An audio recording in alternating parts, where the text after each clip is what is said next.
భగవంతుని సన్నిధిలో అడుగుతున్నాను, నిర్భయంగా త్రికరణ శుద్ధిగా దేవుడి మీద ప్రమాణం చేసి నిజం చెప్పు. ఈ అమ్మాయిని పెళ్లి చేసుకోవటం నీకు మనస్ఫూర్తిగా ఇష్టమేనా? ఇష్టమేనండి.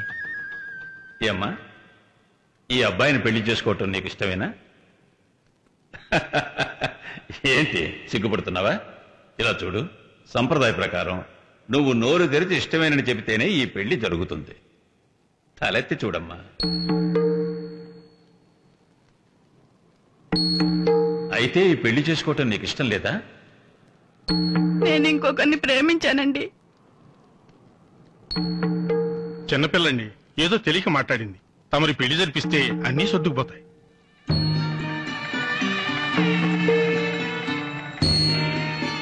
తల్లా చూసావా, మన ఇద్దరం ప్రేమించిన పెళ్లి చేసుకోలేకపోయాం, ఊరి పెద్దల్ని ఎదిరించలేకపోయాం. అందుకే నిర్ణయం తీసుకోవాల్సి వచ్చింది. చావు గురించి నేను బాధపడడం లేదండి. ఎంతో మంది ప్రేమికులు చచ్చిపోతున్నారు. మన ఇద్దరం ప్రేమించిన వాళ్ళతో కలిసి జీవించలేకపోయినా చావడానికి కూడా నోచుకోలేకపోయాం. చూసారా, మనల్ని మర్చిపోయి వాళ్ళనైనా సుఖంగా ఉండని.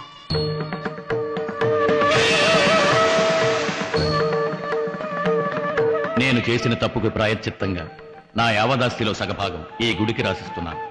నా గుమస్తా కూతురికి, ఆ అమ్మాయిని పెళ్లి చేసుకున్న వాడికి పట్టిన గతి ఇక మీద ఈ ఊళ్ళో ఎవరికీ పట్టకూడదు. వాళ్ళ జ్ఞాపకార్థంగా వాళ్ళు దూకు చనిపోయిన ఆ బావిని ఈ రోజు నుంచి మూసేయండి. ఇక మీద ఈ ఊళ్ళో ఎవరికి పెళ్లి జరిగినా సరే, వాళ్ళు లేని వాళ్ళు కావచ్చు, ఉన్నవాళ్లు కావచ్చు, ఈ భగవంతుని సన్నిధిలో చేసుకోబోయే వాళ్ళ ఇష్టాయిష్టాలు తెలుసుకుని ఆ దేవుడి మీద ప్రమాణం చేసిన తర్వాతే పెళ్లి జరగాలి.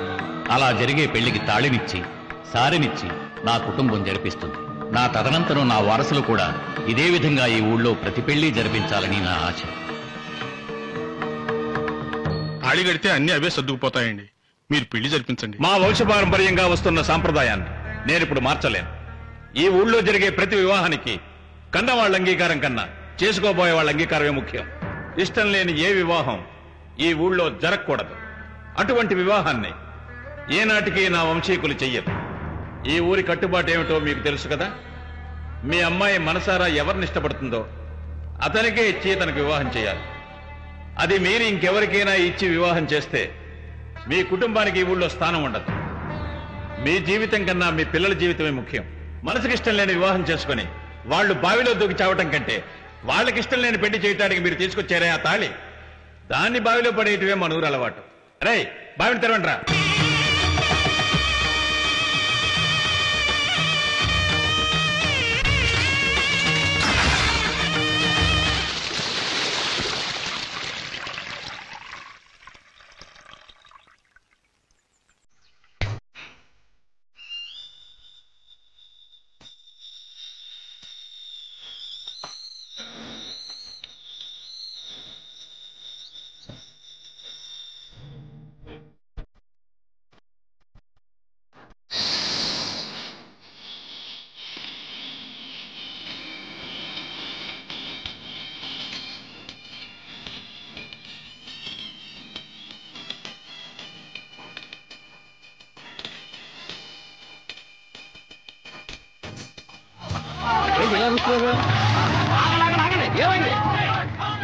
ఆడవాళ్ళ ధైర్యంగా పాముకి పాలు పోస్తుంటే మగాళ్ళు అయ్యుండి అమ్మో అయ్యో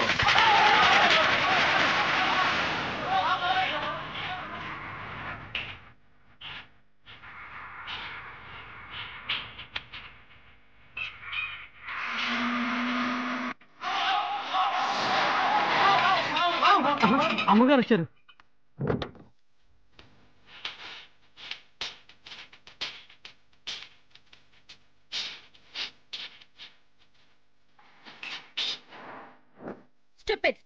ఇది ఎట్లా పని అనుకుంటున్నారా? కారు అడ్డంగా వస్తున్నారు. నేను వచ్చిన స్పీడ్ లో గుద్దుంటే మీరంతా కొండకు వెళ్ళి గుచ్చుకుని ఉండేవాళ్ళు. ఫూల్స్. క్షమించండి అమ్మా, పాము చూసిన భయంలో ఇలా పరిగెత్తుకొచ్చేసాం.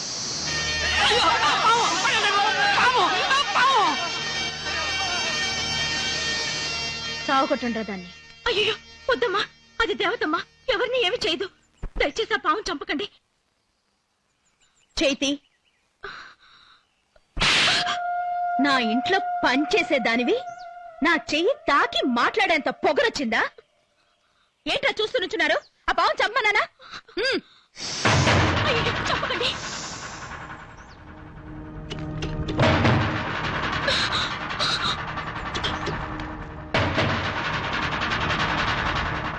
దేవుడా కాపాడు. స్వామి. సుబ్రహ్మణ్యేశ్వర కాపాడు స్వామి. అమ్మా పుట్ట గుడి లాంటిది, దీన్ని పోయి ఏయ్, చమ్మని చెప్పానుగా, చెప్పింది చెయ్యి.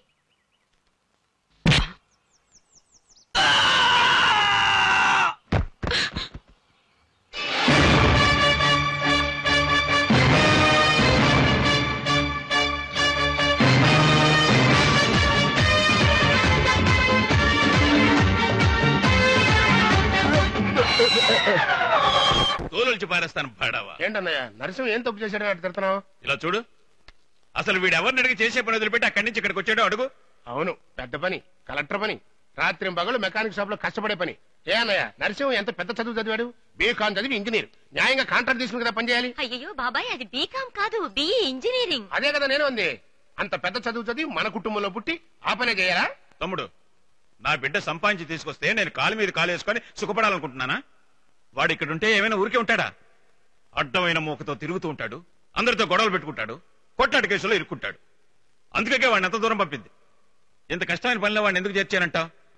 రేపు నేను ఇచ్చేది ఎంతైనా కావచ్చు, దాన్ని వాడు చివరి దాకా కాపాడుకోవాలి. అందుకు వాడు కష్టపడితేనే దాని విలువ తెలుస్తుంది. అందుకే అట్టను కూడా నాకు పుట్టారు కొడుకులు, ఏం చేసి ఎడుతున్నారు? మీరు మాత్రం తెగ చించేస్తున్నారు. చూస్తున్నారు. ఇంత అడుగుతున్నా నోరు తెరిచి మాట్లాడుతున్నాడేమో చూడు. పెద్దవాళ్ళు మాట్లాడుతున్నప్పుడు చిన్నవాళ్ళు మాట్లాడడం మంచిది కాదు కదా బాబాయ్? కరెక్ట్ నరసింహ. ఏంటి కరెక్ట్? కరెక్ట్ అని ఎవరన్నారు? రే ఇలా చూడు, నేను చెప్పాను. అనవసరంగా తిడతారు. అన్నయ్య లీవ్ పెట్టేగా వచ్చాడు.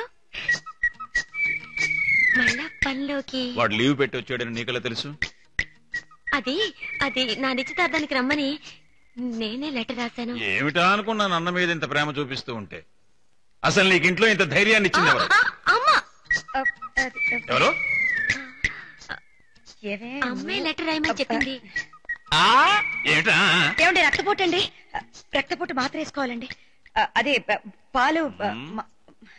ఏమండి, మాత్ర కాదండి, పాలు. మీరు ఎందుకైనా నీకించే ఉండి నేను సంగతి చెప్తాను. ఏమండి ఏమండి, ఎందుకండి నన్ను అబ్బాయిని కోపడుతున్నారు? వారు చెప్పారు గనకే మేము లెటర్ రాసాం. వారు చెప్పండి ఇంట్లో ఏ పని జరగదు కదండి. వారా? ఎవడు వాడు? అయ్యో, మర్యాద లేకుండా మాట్లాడకండి, వారు చూస్తున్నారు.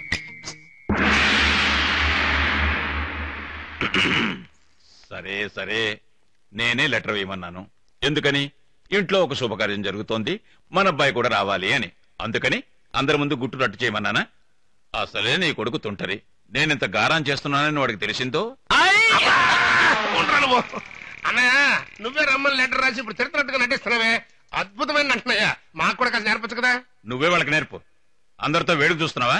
వెళ్ళు, వెళ్ళండి. రే రక్తపోటు మాత్ర. రే ఆగరా.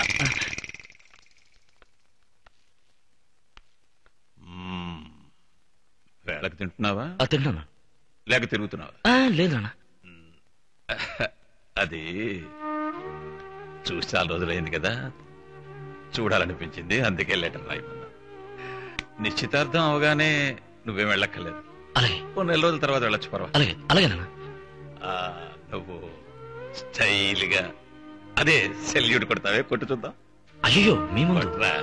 అయ్యో పట్టరే. ఎవడు ఎవడు వాడు?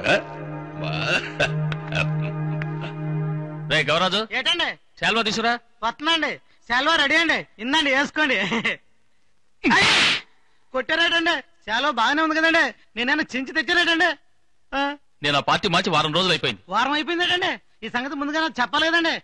వెళ్ళి పచ్చ రంగు శాల్వా తీసురా. దేశంలో అసలు రంగుల కంటే జెండాల రంగులు ఎక్కువేనండి. ఏమండి, భోంచంద్రగాని రండి. అమ్మాయిని రాని భోంచేద్దాం. నేను వెళ్ళి పిలుచుకురానా? నువ్వేం తొందర పెట్టుకో, అదే వస్తుంది. అమ్మా నీలమ్మని ఇంకా రాలా? వస్తుంది గానీ నువ్వు కూర్చుని తినరా. పర్వాలేదు, చాలా ఇచ్చిన తర్వాత తింటాను. ఇలా అందరూ దాన్ని గారాబం చేస్తే ఎలా చెప్పండి? ఏయ్, నిన్ను కట్టుకున్న తర్వాత కదే కలిసి వచ్చింది, అది పుట్టిన తర్వాతే కలిసి వచ్చింది. మరి దానికోసం కాక ఎవరి కోసం ఎదురు చూడమంటావు? జోడించి. ఏంట్రా అది? ఏం లేదు నాన్న, సాయంత్రం పార్టీ మీటింగ్ ఉంది, ప్రాక్టీస్ చేస్తాను. ముఖ్యంగా కార్యకర్తలను పోవటం మర్చిపోకరోయ్. కరెక్ట్ నాన్న, నా ప్రాణానికి ప్రాణమైన.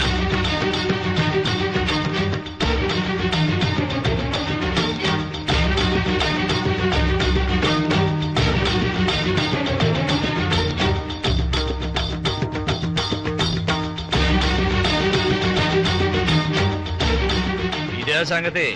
నువ్వు ఆడుతున్నావేమోనని ఆశగా వచ్చాం. టేప్ రికార్డ్ ఆడుతుందా? సరే సరే. ఏమిటన్నా చాలా 5 ఏళ్ళు విదేశాల్లో చదువుకుని వచ్చింది, ఇంకా మనూరు డాన్స్ చేస్తుందా? డిస్కో ర్యాప్ అని ఎన్నో వచ్చినాయి కదమ్మా. సెలవు అండి, ఇదిగోండి. ఏంటమ్మా ఆలోచిస్తున్నావు? ఏం లేదు, 6 అడుగుల పొడవున ఒక పెద్ద పాము. షో, పావు అన్నందుకే మీరింత భయపడుతున్నారే. అతను ఒక పెద్ద పావుని పుట్టలో చేయి పెట్టి తీసి దానికి ముద్దు కూడా ఇచ్చాడంటే అతను ఎంత పెద్ద వీరుడై ఉండాలి. ఎవరండి? పేరు నరసింహం. అరే మన నరసింహ, వాడి గురించా నువ్వు అనేది?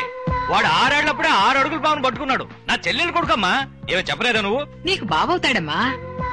చిన్నప్పుడు అతనితోనే ఆడుకునేదానివి, మర్చిపోయావా? అవును, నరసింహం చదువుకున్నాడా? ఏంటమ్మా అంత మాట అన్నావు? ఈ ఊళ్ళో నీ అంత చదువు చదివిన మగాడు వాడు ఒక్కడే. మహామేధావి. ఏదో మాట్లాడినట్టు ఉంటుంది, కానీ ప్రతి మాటకి అర్థం ఉంటుంది. ఓవర్ చురుకు, చాలా మంచివాడు. వాళ్ళంటి వాడు